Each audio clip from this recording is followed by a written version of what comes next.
जय यीशु बच्चों, आप सब कैसे हैं? खुश हैं? चलिए आज हम अपनी कक्षा फिर से प्रारंभ करेंगे और ईश्वर से प्रार्थना करना है। सबसे पहले हमारा, चलिए हाथ जोड़ के आंखें बंद कर लीजिए। हे ईश्वर, इस सुंदर दुनिया के लिए मैं आपको धन्यवाद देती हूँ।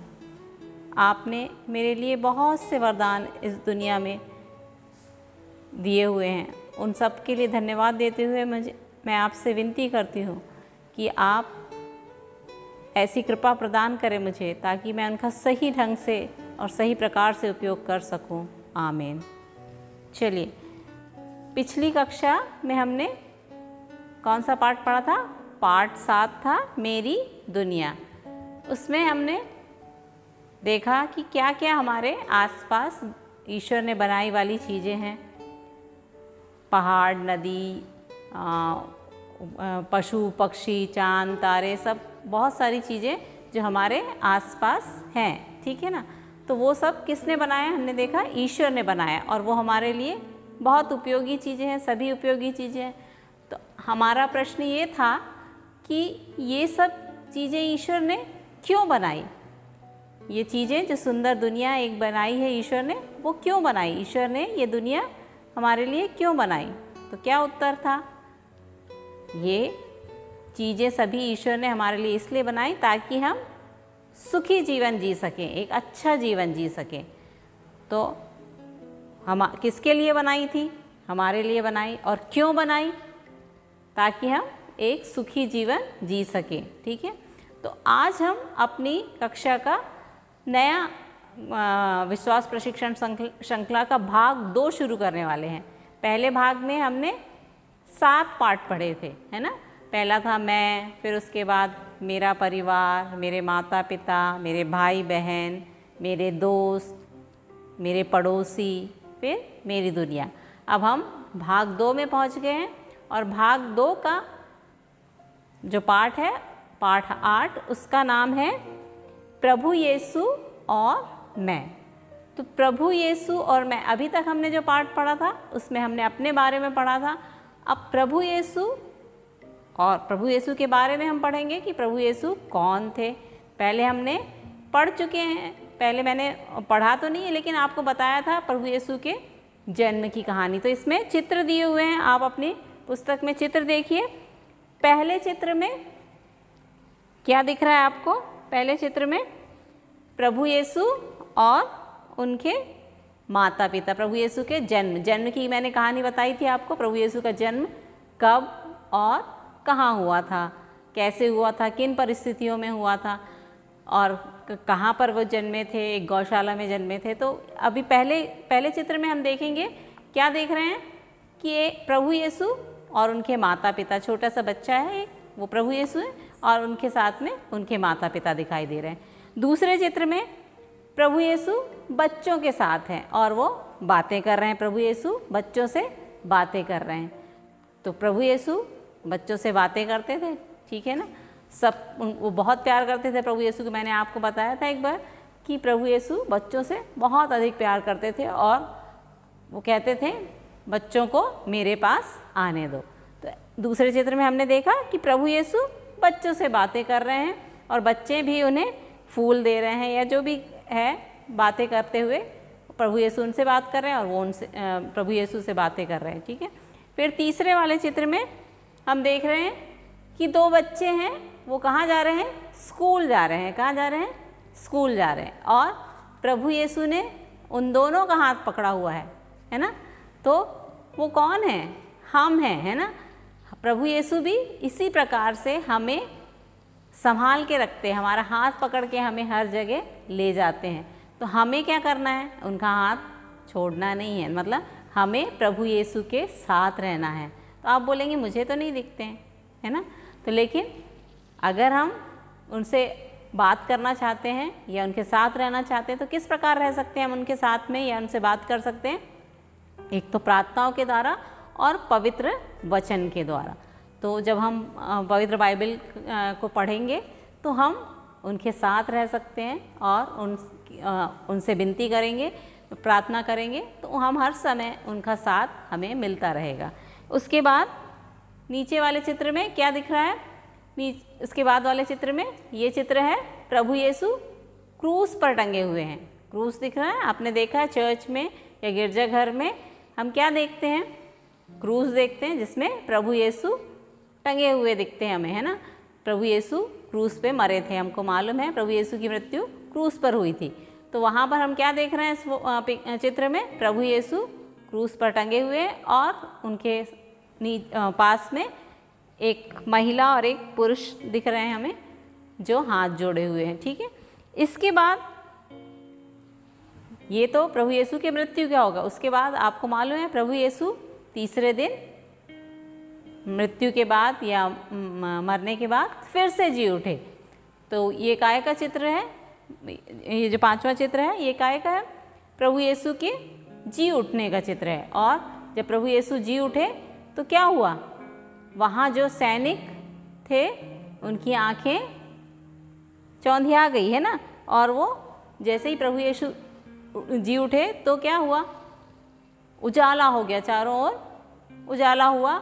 और ज़्यादा उजाला होता है, आप सूरज की तरफ देख सकते हैं, नहीं देख सकते, है ना, आंखें आपकी अपने आप बंद हो जाती। वैसे ही जो सिपाही वहाँ पर बैठे हुए थे उनकी आंखें जो चौकीदारी कर रहे थे कि कहीं प्रभु यीशु को कोई उनके शिष्य या कोई उनकी जो बॉडी है, जो उनका शरीर है, उसको चुरा के ना ले जाएं, है ना। क्यों थे सैनिक, इसीलिए थे, तो कहीं ये वो उनको चुरा के ना ले जाएं, इसके लिए चौकीदार या जो सिपाही चौकीदारी कर रहे थे। तो उनकी आंखें जब प्रभु यीशु जी उठे तो उजाले के कारण उनकी आंखें एकदम बंद हो गई और वो कुछ भी देखने में असमर्थ थे, है ना, मतलब नहीं देख पा रहे थे कि क्या हो रहा है, तो वो नहीं देख पाए कि क्या हुआ, है ना। तो इस प्रकार ये 5 चित्रों में हमने क्या क्या देखा, प्रभु यीशु के बारे में देखा, प्रभु यीशु का जन्म, प्रभु यीशु हमारे साथ कैसे रहते, हमसे बात करना चाहते हैं प्रभु यीशु, हम कहीं भी जाते हैं तो प्रभु यीशु हमारे साथ में रहना चाहते हैं। फिर उनकी मृत्यु किस प्रकार हुई क्रूस पर, और उसके बाद वो फिर जी उठे। तो हमने इन 5 चित्रों में प्रभु यीशु के बारे में कुछ ना कुछ देखा है कि क्या क्या प्रभु यीशु हमारे साथ में रहते हुए उनने किस प्रकार रहे। प्रभु यीशु एक बालक के रूप में हमारे, जैसे हम बालक के रूप में या हम इंसान के रूप में पैदा हुए, वैसे प्रभु यीशु भी एक बालक के रूप में इस पृथ्वी पर पैदा हुए मरियम और यूसुफ के घर में। तो इस प्रकार हमको मालूम पड़ा कि प्रभु यीशु कौन है। प्रभु यीशु एक इंसान के रूप में पैदा हुए और उन्होंने हमारे बीच में रह के, जैसे हम रहते हैं उसी प्रकार उन्होंने भी अपना जीवन व्यतीत किया, ठीक है। अब वो क्या करते थे, प्रभु यीशु क्या करते थे, बच्चों को बहुत अधिक प्यार करते थे। और मैंने पहले भी बताया कि वो कहते थे कि मेरे पास बच्चों को आने दो। तो अगर हमको प्रभु यीशु के साथ में रहना है तो इस दुनिया में जो भी चीज़ें ईश्वर ने हमें प्रदान की, हम आगे पार्ट में पढ़ चुके हैं, उन सब का सही उपयोग करेंगे, गलत काम नहीं करेंगे, तो हर समय प्रभु यीशु हमारे साथ में रहेंगे। और प्रभु यीशु का साथ हमें बहुत आवश्यक है। अगर प्रभु यीशु हमारे साथ होंगे तो हमें कोई भी तकलीफ़ नहीं होगी। और वे क्या करते हैं, हमसे प्यार भी करते हैं। जैसे अगर हम उनको प्यार करेंगे तो वो भी हमसे प्यार करते हैं, अगर हम नहीं भी करते हैं उनसे प्यार तो भी वो हमसे प्यार करते हैं। लेकिन हमें क्या करना है, उनके पास जाना है, उनके साथ में रहने की कोशिश करनी है। जब हम उनके पास में रहेंगे तो हर समय सुरक्षित रहेंगे। तो प्रभु यीशु ने हमारे लिए, है ना, हमारे लिए प्रभु यीशु क्रूस पर मर गए। तो उन्होंने किसके लिए दुख उठाया, वो क्यों उठाया दुख, ताकि हम एक अच्छा जीवन जी सकें। इसलिए प्रभु यीशु ने दुख उठाए और क्रूस पर हमारे लिए मर गए। लेकिन उसके बाद तीसरे दिन फिर मृत्यु पर विजय पाई उनने, या तीसरे दिन मृतकों में से, मतलब मरे हुए लोगों के बीच में से वो जी उठे। तो इस प्रकार प्रभु यीशु हमारे लिए उन्होंने क्या किया, पहला तो इस संसार में आए, दुख सहे और उसके बाद फिर से जी उठे, ठीक है। तो हमें ये क्या करना है? सबसे पहले हमें प्रभु यीशु से प्यार करना है। अगर हम प्रभु यीशु से प्यार करेंगे तो वो हमारे साथ में रहेंगे और हम हर समय सुरक्षित रहेंगे। ठीक है, तो आपको ध्यान रखना है कि किस प्रकार आप रह सकते हो प्रभु यीशु के साथ में। किस प्रकार रह सकते हो आप प्रभु यीशु के साथ में?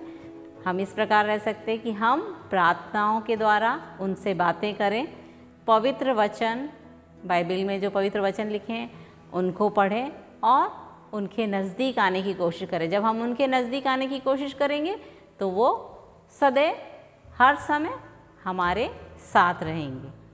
जैसे प्रभु यीशु हमसे कहते हैं कि मैं तुमसे प्यार करता हूँ, वैसे ही तुम भी एक दूसरे से प्यार करो। तो पवित्र बाइबल में संत यूहन्ना के सुसमाचार में अध्याय 13 में हम पढ़ते हैं, इधर इसमें लिखा है, मैं तुम लोगों को एक नई आज्ञा देता हूँ, तुम एक दूसरे को प्यार करो जिस प्रकार मैंने तुम लोगों को प्यार किया, उसी प्रकार तुम भी एक दूसरे को प्यार करो।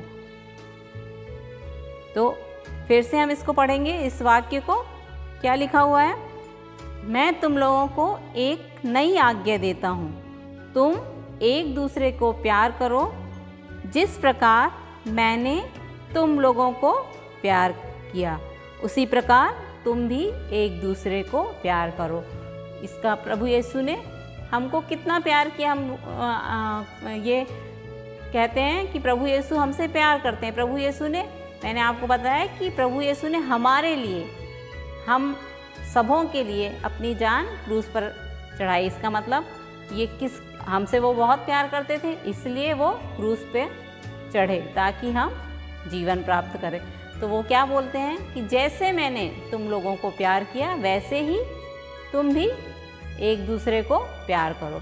तो हमारा सबसे, हम यदि क्रिस्ती हैं तो हमें अगर प्रभु यीशु की बातें माननी है, पवित्र वचन के अनुसार चलना है, तो हमें क्या करना है? एक दूसरे से प्यार करना है। कैसे प्यार करना है? जैसे हम अपने आप से प्यार करते हैं और जैसा प्रभु यीशु ने हमसे प्यार किया। हम अपने आप से कैसे प्यार करते हैं? हम अपने आप को कोई चोट पहुंचने देते नहीं, वैसे ही हमें दूसरों को भी कोई चोट नहीं पहुंचाना चाहिए। तो प्रभु यीशु क्या कहते हैं? मैंने तुमसे जैसा प्यार किया वैसे ही तुम भी एक दूसरे से प्यार करो। तो प्रभु यीशु ने हमारे लिए मृत्यु सही, तो हमें भी ध्यान रखना है कि हमें किसी को दुख नहीं पहुंचाना है और दूसरों से, एक दूसरों से, सभी से प्यार से रहना। अभी तक हम जितने भी पाठ पढ़े हमने सब में यही देखा कि हमें सबसे मिलजुल कर प्यार से रहना है। इसके पहले भी जो पाठ पढ़े हमने, तो उसमें भी हमने देखा था कि हमारे पड़ोसियों से प्यार करना है, हमारे भाई बहनों से प्यार करना है, माता पिता से प्यार करना है। तो सबसे, हमारे क्रिस्ती धर्म का सबसे मूल मंत्र क्या है? एक दूसरे से प्यार करो। तो अब बाकी पाठ को मैं आने वाली कक्षा में आपको बताऊंगी। तब तक आपको जो प्रभु यीशु ने जो कार्य किए अगर आपको मालूम है तो उसके, अगर आपके पास फ़ोटो हैं, चित्र हैं, तो उसको अपनी कॉपी में, धर्म प्रशिक्षण वाली जो कॉपी आपने तैयार की है उसमें आपको लगाना। उनके जन्म का फ़ोटो है, यदि आपके चित्र है आपके पास में कहीं मिलता है तो उसको चिपकाना।